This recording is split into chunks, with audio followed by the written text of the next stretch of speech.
प्रिय छात्रों, एनसीईआरटी गणित कक्षा 10वीं में आप सभी का स्वागत है। आज हम लोग प्रश्नावली 8.2 के प्रश्न क्रमांक 2 को हल करेंगे, जिसमें लिखा है सही विकल्प चुनिए, अपने विकल्प का औचित्य दीजिए। तो इसमें हमें इसे हल करके बताना है कि क्यों ऐसा है। तो पहला प्रश्न है यहाँ पे 2 10 30 बटे 1 धन 10 स्क्वायर 30 का मान किसके बराबर होगा।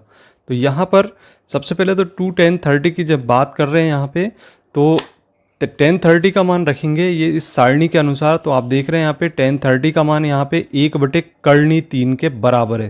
तो इसका मान यहाँ पे रख दें और फिर इसके बाद इससे सरल कर दें। तो यहाँ हम लिखेंगे 2 10 30, तो 1 बटा कर्णी 3 लिखें यहाँ पे।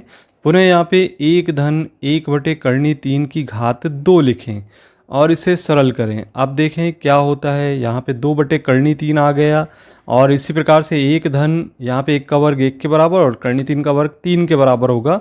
इसको सरल कर देते हैं लघुत्तम लेते हुए। तो लघुत्तम लेकर इसे सरल करें तो यहाँ पर हम देखते हैं कि लघुत्तम लेने पर नीचे 3 आ जाएगा, 1 का 3 बार भाग गया, 3 एकम 3 हो गया, धन 3 का 1 बार भाग गया, 1 एकम 1। इस प्रकार से 2 बटे कर्णी 3 बटे 3 धन 1 यानी 4 बटे 3 हो जाएगा। अब देखिए इसे हम सरल करेंगे तो ये 4 बटे 3 को पलट के गुणा करेंगे यहाँ पे 2 बटे कर्णी 3 में और फिर इसे 3 बटे 4 लिख दें। अब ये 3 को हम ऐसा लिख सकते हैं 2 बटे कर्णी 3 गुणित कर्णी 3 गुणित कर्णी 3 और बटे लिख देंगे हम 4। 2 से 4 कैंसिल हो गया 2 बार, कर्णी 3 से 1 बार कर्णी 3 कैंसिल हो गया। हमारे पास हल प्राप्त हुआ है कर्णी 3 बटे 2। अब चूंकि कर्णी 3 बटे 2 जो मान प्राप्त हो रहा है वो चूंकि यहाँ पे हम देख रहे हैं साइन 60 के बराबर है, तो साइन 60 का मान भी है और कॉस 30 का मान भी है। तो यहाँ पे जो ऑप्शन होगा हम उसमें टिक करेंगे। तो यहाँ पे हमारा पहला आंसर आएगा साइन 60। तो इसे हम साइन 60 के बराबर बता देते हैं। तो हमारा साइन 60 ए ऑप्शन हमारा बिल्कुल सही होगा। प्रश्न क्रमांक 2 देखिए, यहाँ पे लिखा हुआ है कि 1 ऋण 10 स्क्वायर 45 बटे 1 धन 10 स्क्वायर 45। तो 10 स्क्वायर 45 का मान हम जानते हैं कि 1 होता है, तो 1 की घात 2 लिखेंगे। इसी प्रकार से यहाँ पे 1 की घात 2 लिखेंगे। तो हल करने पर 1 ऋण 1 बटे 1 धन 1। अब चूंकि 1 में से 1 घटाने पर हमें 0 प्राप्त होता है और बटे 2, तो ये कुल मिला के यहाँ पे इसका मान 0 प्राप्त होगा।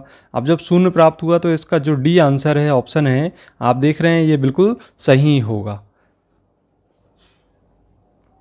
प्रश्न क्रमांक 3 है, यहाँ पे साइन 2a बराबर 2 साइन है तब सत्य होता है जबकि a बराबर है। यहाँ पे हमको चेक करना है कि 0 पे सत्य है कि 30 पे कि 45 पे कि 60 पे। तो यहाँ पे हमने लिख दिया यदि ये 0 पे सत्य है तो देखते हैं हम यहाँ पे, चूंकि यहाँ पे हम लिख रहे हैं कि साइन 2a अर्थात a का मान यहाँ पे 0 रख दीजिए और जैसे ही यहाँ पे 0 रखते हैं तो ये साइन 0 के बराबर हो जाएगा और साइन 0 का मान हम जानते हैं कि इसका मान 0 के बराबर होता है। इसी प्रकार से यहाँ पे 2 साइन है, तो 2 साइन है, लेफ्ट हैंड साइड और राइट हैंड साइड दोनों देख रहे हैं हम। तो यहाँ पे राइट हैंड साइड अब ले लेते हैं। तो 2 साइन है और a का मान यहाँ पे 0 रख दिए, तो साइन 0 का मान 0 होता है, तो 2 का गुणा 0 में होकर 0 मिल जाएगा। दोनों पक्ष आपस में बराबर आ गए। इसका तात्पर्य यह है कि इसका ए ऑप्शन हमारा बिल्कुल सही है, जिसका मान 0 के बराबर है। तो ए ऑप्शन सही होगा। अब इसमें अंतिम प्रश्न है यहाँ पे 2 10 30 बटे 1 ऋण 10 स्क्वायर 30। जैसे कि ऊपर हमने पहला प्रश्न देखा था वैसा ही करना है इसमें। यहाँ पे 10 30 का मान हमने पहले प्रश्न में 1 बटा कर्णी 3 रखा था, तो इस प्रश्न में भी हम इसी प्रकार से 1 बटा कर्णी 3 रख देते हैं। तो 2 गुणित 1 बटे कर्णी 3 लिखेंगे। इसी प्रकार से यहाँ पे 1 ऋण 1 बटे कर्णी 3 की घात 2 लिखेंगे। अब इसे हम सरल कर दें तो 2 बटे कर्णी 3 आ गया और नीचे यहाँ पे सरल करेंगे तो 1 में से 1 बटे कर्णी 3 को घटाना है, तो इसका वर्ग करेंगे तो यहाँ पे 1 बटे 3 आ जाएगा और इसे हम लघुत्तम लेके सरल करते हैं। तो लघुत्तम लेने पर यहाँ पे आएगा 3। ऊपर तो 2 बटे कर्णी 3 है ही, तो 3 आ गया। यहाँ आएगा आपका 1 तिया 3, 3 एकम 3 और 3 1 का भाग 1 बार गया, 1 एकम 1। अब इसके बाद इसको और सरल कर दे तो 2 बटे 3 आ जाएगा। तो 2 बटे कर्णी 3 ऊपर भी आया है और नीचे आया है 2 बटे 3। अब इसको हम सरल करते हैं तो 2 बटे कर्णी 3 को नीचे लिख दें और यहाँ पे 2 बटे 3 को पलट के गुणा कर दें तो 3 बटे 2 हो जाएगा।